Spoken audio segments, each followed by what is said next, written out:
It really has been an American primary season unlike any other. Republican frontrunner Donald Trump has talked of building a wall with Mexico, deporting illegal immigrants, and temporarily banning new Muslim migrants. And just last month, a poll of 2,000 American teachers confirmed what many have anecdotally reported: an increase in intolerance and kids bullying each other for being either Trump supporters, immigrants, or Muslims. Our next guests have lived that. Melissa Fasley is a successful real estate agent and the mother of 3 boys in Yorba Linda, California. Her son Rizvan is 13 and has been bullied at school with anti-Muslim and anti-immigrant rhetoric. Rizvan was born in nearby Anaheim. Mom and son join us now from their home. Hello to you both. Hello. Melissa, so you're a registered Democrat, but your opposition to Trump, it goes way beyond party lines. Tell us about why you took your son to an anti-Trump protest and what you experienced there. Well, the reason why I took him is because the bullying that he has received in school has done nothing but increase. And Donald Trump does nothing but incite bullying. He incites physical harm. He goes around and tells people that he'll pay for their legal bills. Well, I just want to know, is he going to pay for my son's medical bills when it comes down to it? And it's just, I'm sick and tired of people saying, oh, he's not spouting hate. It is. He does nothing but incite hate, bigotry, misogyny. He's made fun of everybody. And my son is actually paying for the rhetoric that's coming out of his mouth. And Rizvan, I want to get to that in a second, but I want to just ask you, what did you think of the protest? Well, I mean, it was my first, so I was kind of scared. I was mainly scared of the people behind me, just because I was afraid they're going to pull something and, like, try and fight with the Trump supporters. So that's really all I was scared about and just how I felt about the whole thing. Did anything happen at the protest, Rizvan? No, not really. Not until we left. I heard there was a riot, but... Mm-hmm. And tell me, your mom has been talking about how, incidents of bullying that have happened to you, people saying things to you at school since Trump, became a key contender in this presidential race. Can you tell me a little bit about what you've experienced at school? Well, people would go around pretending like they had fake guns in their hand, and they would yell, "Oh, I'm a terrorist. Oh, I'm gonna kill you. I'm gonna kill everyone." And they would pretend to shoot a weapon. It would say I'm a part of ISIS, say I'm a terrorist, and even throw pepperoni at me because I can't eat pork. And those are just some small examples of what has happened to me over a long period of time. How does that make you feel? Not very good inside. I mean, I try not to let it bother me, but eventually enough is enough, and it will start to get to me eventually. And Mom and Melissa, how does that make you feel that your son is being subjected to this kind of thing? It actually makes me want to cry that my son has to deal with this. I mean, when I was bullied in school also, for just being so outgoing, and I was constantly picked on about my weight and stuff like that. And so it's a different thing when it comes because he's Muslim to see this kind of bullying on him. It just breaks my heart. And finally I said enough is enough after we just had another incident this past week. And I said, you know what, Rizvan, we woke up the other morning, yesterday morning, day before yesterday, and we just said, you know what, we're going to go to the Trump rally in OC Fairgrounds, and we are going to actually protest this, and just to stop the bullying. It's totally just got out of hand. Rizvan, what was the latest incident that got your mom upset and made her want to go to that protest? Well, I got threatened by some kid because he thought I was a terrorist. He felt that I would hurt him. And he said he wanted to beat me up with all his friends.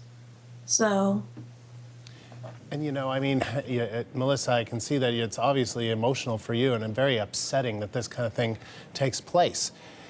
You blame Trump, right? I mean, was this kind of thing happening before Trump, or do you think this is it happening more and more? I think it's actually happening more and more. I've actually talked to parents and the assistant principal at the school, and they say also that the bullying has increased within our school system. What do they do about it? Well, they're kind of beating their heads against the wall because they've had assemblies, to try to teach tolerance.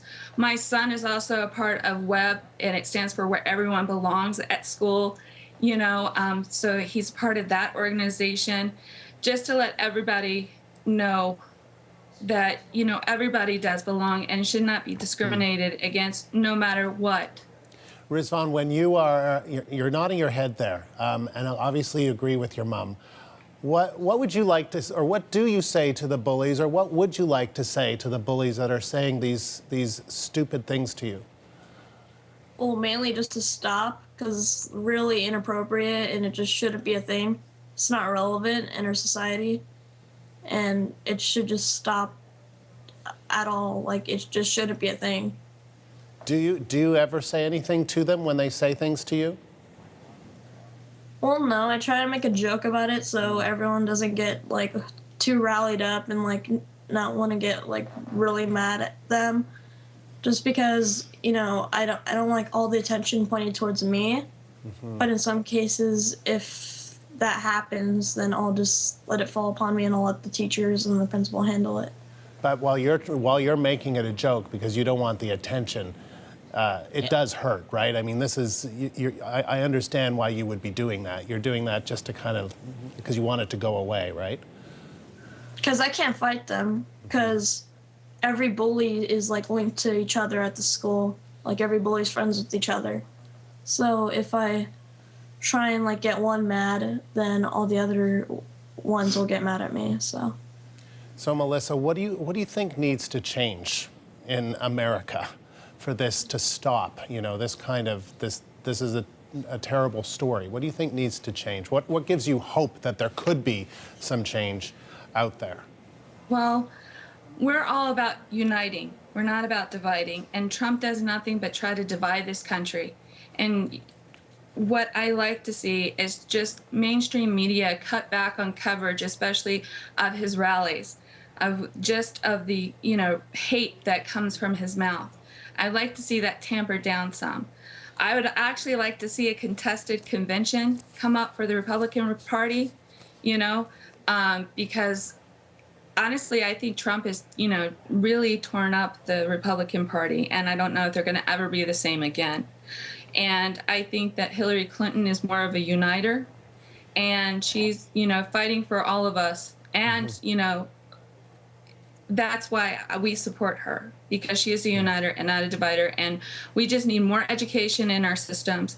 We need to teach tolerance, and we need to teach, anti-hate and just love one another.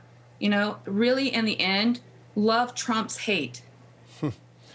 And Rizvan, just a final word to you. What do you think needs to change, or how do you, what gives you hope that it's going to get better? Well, to me, it's anything besides Trump is good, just because, he's a bad person. Some people look at me and they'll be like, oh, you're being manipulated by your parents, but these are my decisions. Like, my parents will tell me, oh, don't go against Trump, go against Trump. Now, this is all me hearing on the news and everything. What I think should stop is Trump's mindset, like what he's thinking. And I think he should just stop for a minute and think about what he says. Rizvan, you are speaking words wise way beyond your years, and really appreciate you taking the time to talk to us about this. Thank you very much. And Thank you. And Melissa, thank you too. That is Melissa and Rizvan Fazli joining us from Yorba Linda near Anaheim, California.